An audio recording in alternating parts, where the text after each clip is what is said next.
My parents gave me up for adoption at age 8 because I was a boy. When I inherited a fortune. If you had told me when I was 8 years old that one day my parents would reappear in my life only to ask me for something absurd, I would have believed it, because even as a child, I always knew I was nothing more than a burden to them. My name is Ian, I'm 27 years old, and what I'm about to tell you is not a sweet story of overcoming adversity, it's about abandonment and a kind of hatred that comes from where you least expect it, your own family. My biological father's name is Rick. My mother, Janet. They handed me over to another family when I was just 8 years old. Not because they couldn't support me, but because I had ruined their plans. I still remember the last night in the house where I was born. It was raining. I had hidden under the kitchen table with my broken teddy bear. My mother was screaming at my father from the other side of the living room while my older sister, who must have been about 10, ate popcorn and watched cartoons. I was trembling, not from the cold, but because I had heard my name. I knew they were talking about me. You promised you would take care of this, Rick. I can't take it anymore, she yelled. I already spoke to the people at the Baptist camp. They know a couple who wants to adopt, he replied, as if he were talking about giving away a dog. The next morning, a blonde woman with the face of a Sunday school teacher appeared, alongside a man in a plaid shirt with a shy smile. Their names were Carol and Mike. They took me away in the back seat of a blue van. I didn't even have time to understand what was happening. I could only hug my teddy bear as my mother closed the door without looking back. And the craziest part? They didn't even pack my things. I left with the clothes on my back and an old toy. Literally, that was it. I remember looking out the window and thinking, maybe I'll come back tomorrow, but I never did. That first night, I slept on an inflatable mattress that made noise every time I moved. Carol gave me a pair of pajamas that looked like they had been bought for another child. They were big, with dinosaur patterns. Mike gave me a glass of warm milk and said I would be safe there. I nodded, but said nothing. My throat ached from holding back tears. The house was small, it smelled of old wood and powdered detergent, very different from my old house, which always smelled of cigarettes and fried food. I looked out the window of my new room, trying to see something familiar outside, a sign, a pole, anything to remind me that I could still go back, but everything was different. I was a stranger there. No one yelled, no one broke plates, no one told me to shut up because my voice was annoying. Just silence. I didn't know how to deal with that. When I was little, I thought everyone grew up afraid of their mother. I thought it was normal to hold my pee because she would get angry if I woke up in the night. I didn't even have a set place at the table. Sometimes I ate standing at the sink while my mother cleaned and huffed, as if I were in the way. When I tried to show her a drawing I made in school, my mother said it was a waste of time. She threw it in the trash in front of me. I got used to being ignored. My father spent days away traveling for work, and when he returned, it was as if I were invisible. Once, he brought a gift for each of my sister's expensive dolls with shiny dresses. When I asked if there was anything for me, he said, "You're not interested in those things." I didn't know if he was serious or if he had simply forgotten. But the worst part wasn't the lack of gifts, it was the lack of affection. Once, I heard my parents arguing. She was yelling, "You promised me. You said if it was a girl, we'd keep her." And he would reply, "But it's too late now, Janet. No one wants a 7-year-old boy." They were talking about me. That sentence echoed in my head for weeks. Things started to get worse when I turned 8. It was as if they suddenly decided they no longer needed to pretend I was part of the family. My father, when he was home, only spoke to me to give me orders: wash the car, sweep the yard, clean my sister's bathroom. One Saturday, I woke up early and found my sister Hannah lying on the sofa with ice cream. My mother came in, saw I hadn't washed the dishes, and screamed at the top of her lungs. I started to become more aggressive. I didn't hit anyone, but I would kick walls, punch my pillow. It was my only way of not exploding inside. At school, the teacher sent a note saying I seemed too sad. My mother signed it and threw it in the trash. And then came the day of the clothes. I came home after one of the worst days at school. I had been teased for carrying my sister's pink backpack, which they had forced me to use. That day, I saw a pile of bags on my sister's bed, new clothes, dresses, pants, even shoes with lights. Not a single pair of socks for me. Nothing. I stood in the doorway and asked if there was anything for me. She replied, "You already have something to wear." I went to my room, took a deep breath, and did something I never imagined doing. I grabbed a pair of scissors from the kitchen and cut everything. Every dress, every new garment, even the shoes. My blood was boiling, my hands were shaking. It wasn't hatred, it was pure desperation. Her reaction was immediate. I still had a piece of fabric in my hand when my mother burst into the room like a fury.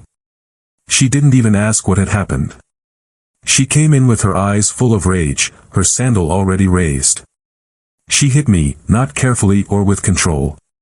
It was blind, violent, full of hate. "You are a mistake, a damn mistake," she screamed, pushing me against the wall. My sisters ran in and started yelling not to defend me, but for the clothes. "He ruined everything, Mom, everything." I just stood there, waiting for someone, anyone, to see me as a child. But no. I was a burden, a mistake too expensive to keep carrying. Later that night, my father came home from work. My mother spoke to him in private. They whispered in the kitchen for a few minutes. Then he came to me with a cold voice. "Ian, tomorrow you're going to live with other people." He said it like someone saying, "We're going to the market." No emotion, without looking me in the eyes. I stood still, my dirty teddy bear clutched against my chest. My mother crossed her arms and added, "They're coming for you in the morning. Don't be late." I sat on the floor for hours. No one came to see me. No one asked if I was scared. When I finally got up, my legs were trembling. I walked to my room and didn't want to lie on the bed. It felt like it wasn't mine anymore. When dawn broke, I heard hurried footsteps in the kitchen. It was an ordinary morning for them, as if nothing was about to happen. When I left my room, my mother didn't even look at me, just said, "They're coming. Get ready." I was wearing the same shirt from yesterday, dirty and wrinkled. They didn't even let me change. At the door, I heard a brief honk, and then silence. The door opened, and a couple I had never seen before walked in. The woman smiled with her eyes squinted, like someone trying to seem kind but not knowing quite what to say to a broken stranger. The man kept his gaze low, somewhat ashamed. My mother gestured with her head, like someone handing over a late package. "There he is." There was no hug, no goodbye, no bag, no explanation. Just me, with my teddy bear in my hand, looking at these people who had just inherited a burden that wasn't even theirs. "Hello, Ian. I'm Carol. This is Mike. We're going to take good care of you," she said, crouching down a bit, as if talking to a scared cat. I didn't answer, I couldn't even look her in the eye. I just nodded and walked toward the door with short steps, as if there were still a tiny chance someone would say, "Wait, come back." It was a mistake. But there was no mistake, no turning back. Across the street, their car was waiting for me with the back door open. I got in without a word. Behind me, the door to my old house closed slowly. On the way, no one spoke much. Mike drove slowly, glancing at the rearview mirror from time to time, as if expecting me to break down at any moment. Carol tried to make conversation. She asked if I liked ice cream, if I wanted to stop and eat something, if I had favorite toys. I just stared out the window. My stomach ached. It wasn't hunger, it was fear. When we arrived, I noticed their house was much smaller than my old one. The paint on the walls was peeling, the yard was just packed dirt with a rusty wheelbarrow forgotten in a corner. But there was something there that threw me off, a small wooden sign on the door with the word, "Welcome," written by hand, all crooked. Carol opened the door and said, "This is your home now, Ian." The word, home, hit me like a punch. I had never heard it directed at me before. I entered cautiously, not knowing if I could take off my shoes, if I could touch anything. I was so used to being told to shut up and stay out of the way that any movement I made felt instinctively wrong. Carol pointed to a small hallway and said my room was the last one on the right. I walked there without a word. When I pushed the door open, I saw a bed with colorful sheets, a lamp shaped like a rocket, and a bookshelf with some children's books. In a corner of the wall, someone had drawn a sun with crayons. We prepared this space with a lot of love. We hope you like it, Carol said behind me in a low voice. That first night, I truly slept. It wasn't the light, interrupted sleep I had at my biological parents' house, waking up to screams, slamming doors, or the TV blaring until the early morning. There, everything was strange but silent. When I woke up, Mike was already in the kitchen. He was making pancakes, humming some old song I didn't know. He looked at me, smiled, and asked, "Do you like them with honey or with jam?" It took me a few seconds to answer. I was waiting for the catch, the scolding, the typical, "Serve yourself." "With honey," I mumbled, almost voicelessly. He put 2 pancakes on a plate, carefully poured honey over them, and passed it to me as if it were the most normal thing in the world. And maybe it was, but to me, it felt like science fiction. Carol came in shortly after, already dressed for work, and said that later we could visit the new school and that, in the meantime, if I wanted, I could help organize some old books in the basement. She said, "If you want." As if I had a choice. He passed me the plate as if I had done something to deserve it. 2 perfectly golden pancakes, honey dripping down the sides, and a glass of milk on the side. I couldn't remember the last time someone had prepared food for me without complaining. Mike sat across from me and ate in silence. Carol came in right after, still putting on her coat, and approached with a tired but kind smile. Carol and Mike didn't have children.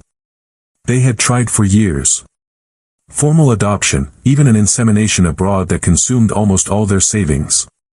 Nothing worked. They gave me what no one had ever even tried to give me, security. Not luxuries, security. Mike sold tools door to door. He wore button-up shirts with the brand's name embroidered on the chest and carried an old order book. He went from workshop to workshop asking, "Do you need a wrench?" One day, he got tired of knocking on other people's doors. "Let's open our own," he said, with the certainty of someone with no other choice. Carol quit her job at the supermarket and went with him. They started in a garage. I was about 9 years old at the time. I helped however I could, counting screws, cleaning shelves. The garage became a shop, the shop became a warehouse. The warehouse became a distribution center. When I was 12, we moved to a house in the suburbs that looked like it was from a catalog. A curved staircase, dark wood floors, a room just for me with a sign on the door that said, "Ian's Base." Carol enrolled me in a school where the uniform didn't come torn.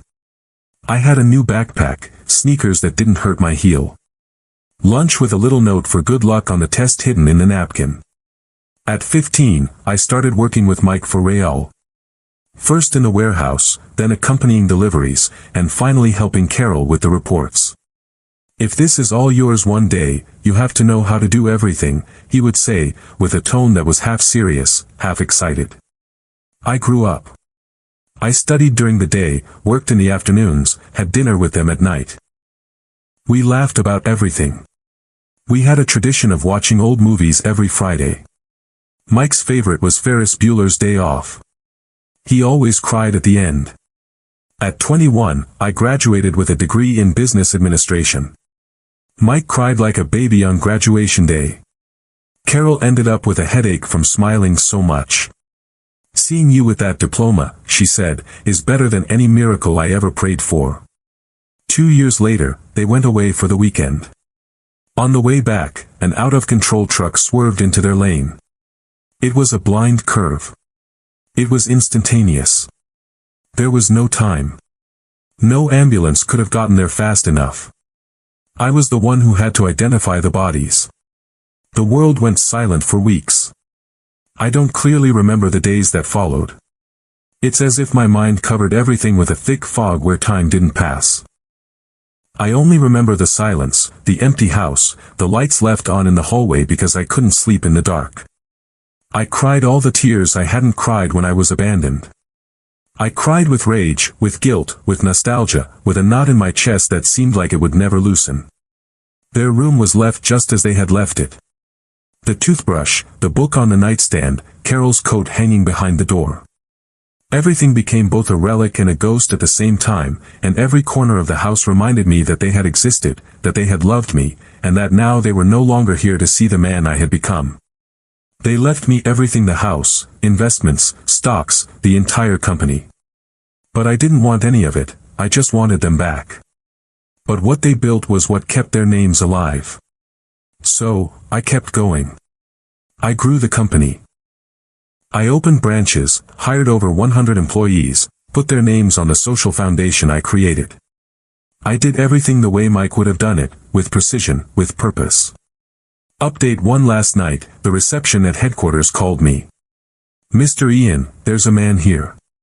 He says it's urgent." "Name?" I asked. "He says his name is Rick. He says he's your father."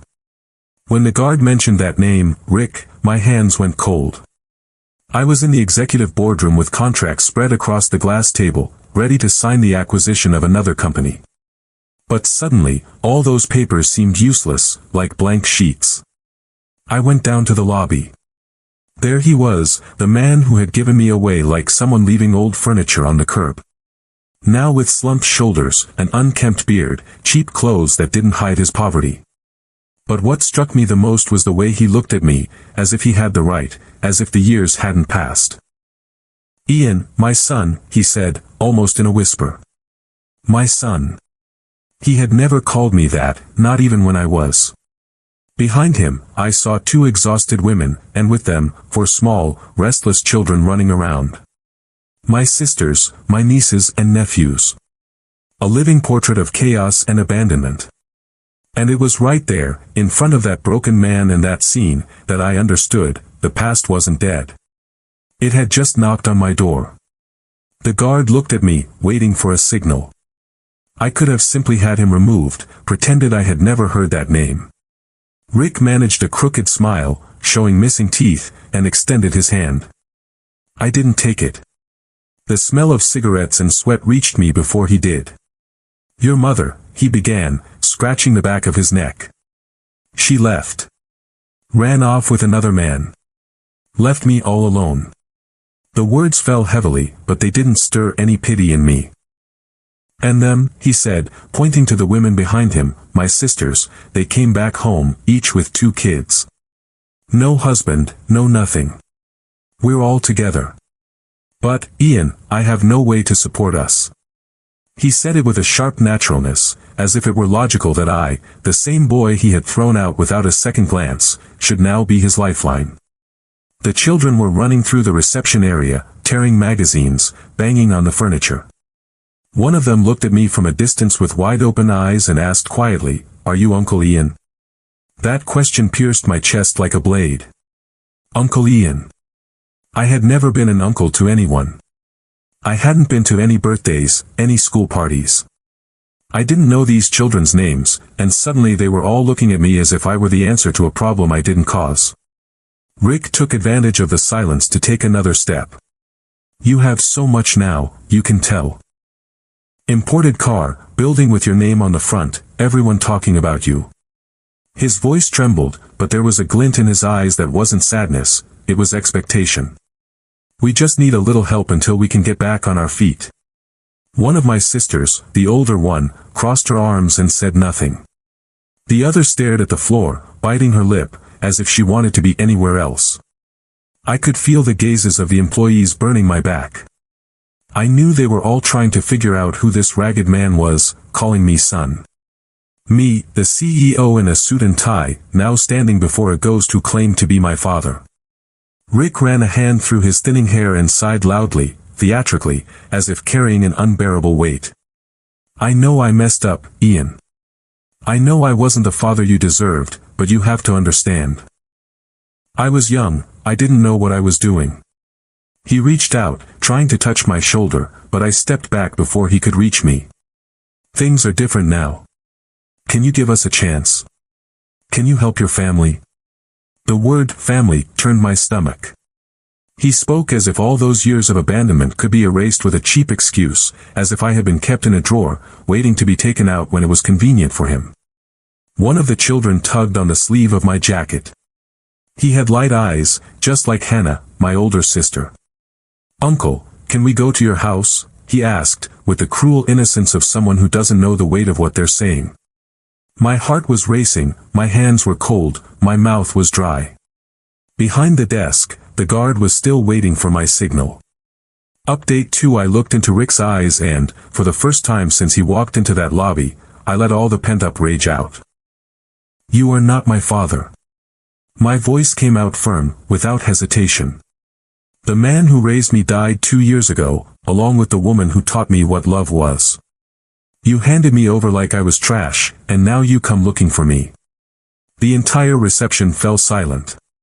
The children, confused, took my sister's hands, understanding nothing. But the sentence that came out of his mouth next froze me to the core. "Then it doesn't have to be money." Rick scratched his sparse beard, trying to keep his own voice steady. "I want you to do for them what Mike and Carol did for you." My heart stopped for an instant. "What did you say?" I asked, almost in disbelief. He took a step forward, his gaze fixed, as if he had found the perfect solution. He pointed to the children, all small, poorly dressed, looking around without grasping the gravity of the moment. "Adopt my grandchildren." His voice was firm, loaded with demand. "Give them the life you had, the opportunity you received." The request wasn't just cruel, it was an attempt to repeat history. As if I were obligated to save the children my sisters didn't know how to raise. As if I had to be the father he never was. "Are you insane? You want me to raise your daughter's children because you failed as a man, as a father, as a human being?" Rick opened his arms theatrically, as if he were a wrongly treated victim. "They deserve it. They deserve the same chance you had. You should understand that better than anyone." The children started to cry, and in that moment, seeing those innocent eyes, I felt the greatest rage I had ever felt, not toward them, but toward the man who had brought them here, using children as bargaining chips. I saw the whole scene as if I were outside my body, Rick, pleading with open hands, my sisters, with their heads bowed, the children, crying without understanding. It was as if the full weight of my childhood had returned, but now multiplied by 4 pairs of innocent eyes. "You should be grateful, Ian," Rick continued, his voice cracking but with that manipulative tone. "If Mike and Carol had left you on the street, you wouldn't be here today. They saved you. Now it's your turn to save these children." He spoke as if my value only existed as an eternal debt, as if everything I had achieved had to be repaid in the form of sacrifice. I clenched my fists. I forced myself not to lose control. "You abandoned me, and now you want me to take care of your daughter's children because you people don't know how to be responsible." Rick took another step, tears in his eyes, though it was impossible to know if they were real or fake. "It's not their fault, Ian," he yelled, pointing at the children. "It wasn't your fault either, remember?" The children looked at me in silence, with expressions that mixed fear and hope. My 2 sisters stood side by side, as always. Hannah, the older one, held Nicole's arm tightly, as if it were the only thing keeping them upright. They didn't say a word, but their silence was heavy. The fathers of those children had disappeared. One fled upon learning of the pregnancy. The other swore he would look for work in another state and never came back. 2 different men, 2 identical stories. The family pattern repeating itself like a curse, abandonment, neglect, desperation. And now Rick wanted to pass that burden on to me. "They have no one, Ian," he insisted, pointing to my sisters and then to the children. "These kids were left behind, just like you were once. You know what that feels like. You have to give them the same chance you had." My sisters remained silent, their gazes lowered. Maybe out of shame, maybe out of fear of admitting they were handing over their own children like someone handing over a suitcase they can no longer carry.